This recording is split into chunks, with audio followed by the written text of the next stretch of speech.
Assalamualaikum warahmatullahi wabarakatuh. Perkenalkan, kami dari kelompok 1 yang terdiri dari Anggina Fiantito NIM 019, Sabrina Amanda 021, Tia Faradela 065, dan Novita Bobsuni 096. Pada kesempatan kali ini, kami akan memaparkan analisis jurnal yang berjudul Conflict Management and Employees Performance in Julius Berger Nigeria Public Limited Company, Pony Island. Yang pertama yakni analisis latar belakang masalah. Jurnal ini membahas tentang hubungan manajemen konflik dan kinerja karyawan di Julius Berger Nigeria Public Limited Company, Pony Island.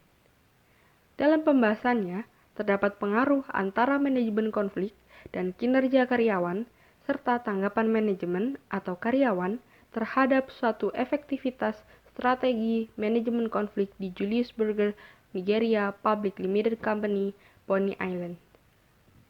Permasalahan yang muncul dikarenakan perusahaan tidak memiliki kemampuan untuk mencapai kesepakatan bersama dengan karyawan, sehingga karyawan melakukan aksi mogok massal dan bekerja work to rule, sehingga karyawan kehilangan jam kerja, output, tenaga terampil, moral karyawan, dan reputasi organisasi.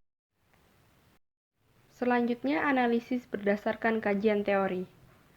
Konflik yang muncul dalam sebuah organisasi terjadi ketika seorang individu merasakan bahwa tujuannya terancam atau terhalang oleh kegiatan orang lain.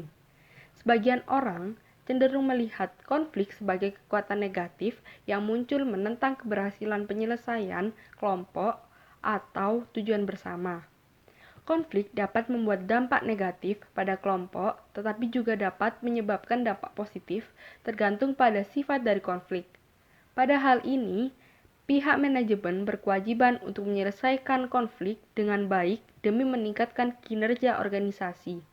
Karena hasil dari tindakan tersebut akan mengakibatkan komunikasi yang baik, manajemen waktu, kerjasama yang baik, dan peningkatan kinerja organisasi. Tujuan dari penelitian pada jurnal tersebut adalah menemukan adanya relasi atau hubungan yang luas antara strategi dalam manajemen konflik dan tentunya pada kinerja karyawan.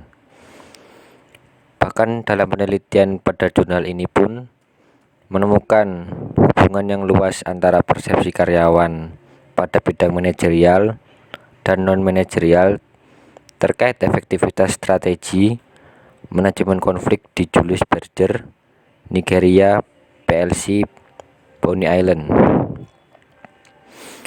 Sehingga peneliti membandingkan dengan menggunakan dua hipotesis untuk membuktikan hasil penelitian pada jurnal ini.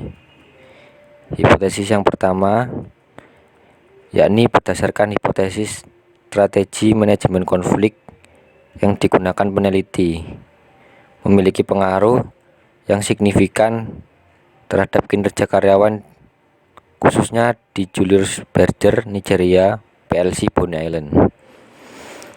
Hipotesis ini menjelaskan bahwa penggunaan strategi manajemen konflik yang lebih integratif cenderung memiliki komitmen yang tinggi, kepuasan kerja dan kinerja yang lebih tinggi dibandingkan tim yang menggunakan tipe kurang integratif.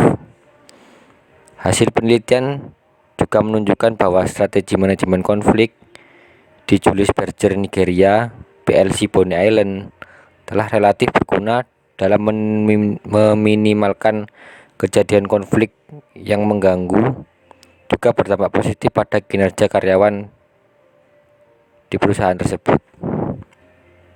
Selanjutnya di hipotesis kedua, ini juga mengungkapkan bahwa adanya hubungan dengan persepsi dan nilai masalah.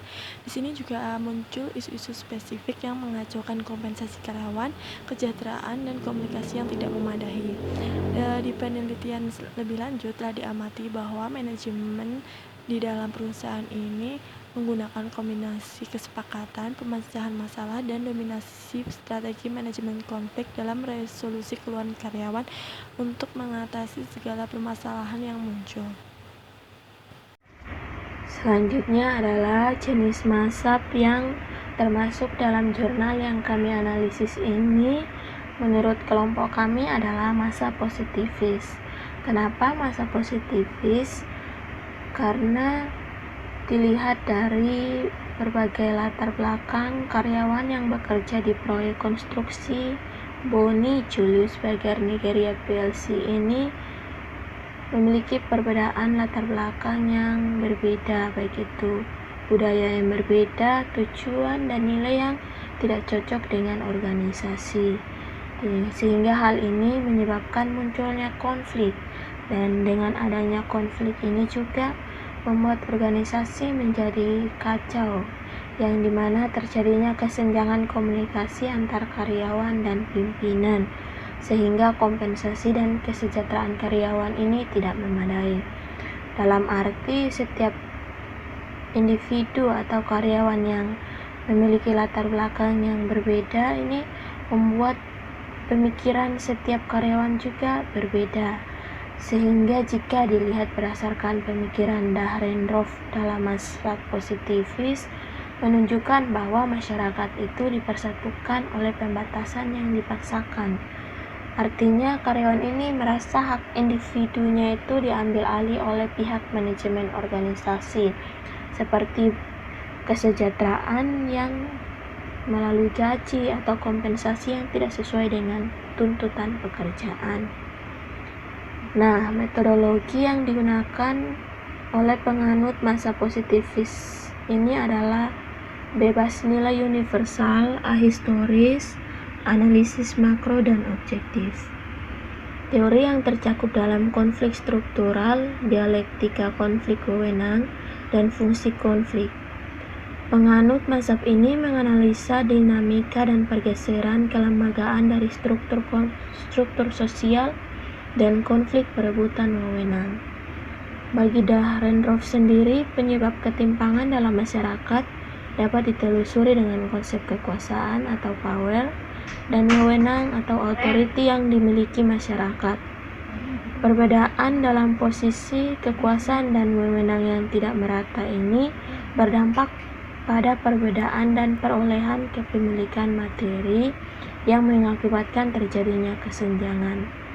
Jadi sumber utama atau faktor dominan konflik dalam masyarakat adalah tidak terdistribusinya secara merata kekuasaan dan wewenang dalam masyarakat. Nah, berdasarkan pernyataan ini, kelompok kami dapat mengambil kesimpulan bahwa konflik yang terjadi dalam jurnal yang kami analisis ini termasuk dalam masa positivis, karena di dalam jurnal tersebut mengungkapkan bahwa sumber utama konflik di Julius Berger Nigeria PLC Boni Island ini adalah berhubungan dengan masalah persepsi dan nilai yang berbeda.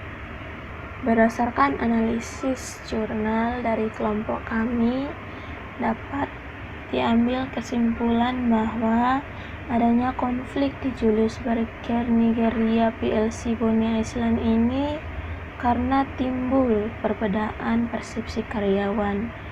Hal ini disebabkan karena adanya perbedaan dari latar belakang individu yang berbeda, baik itu budayanya yang berbeda maupun tujuan dan nilai yang berbeda.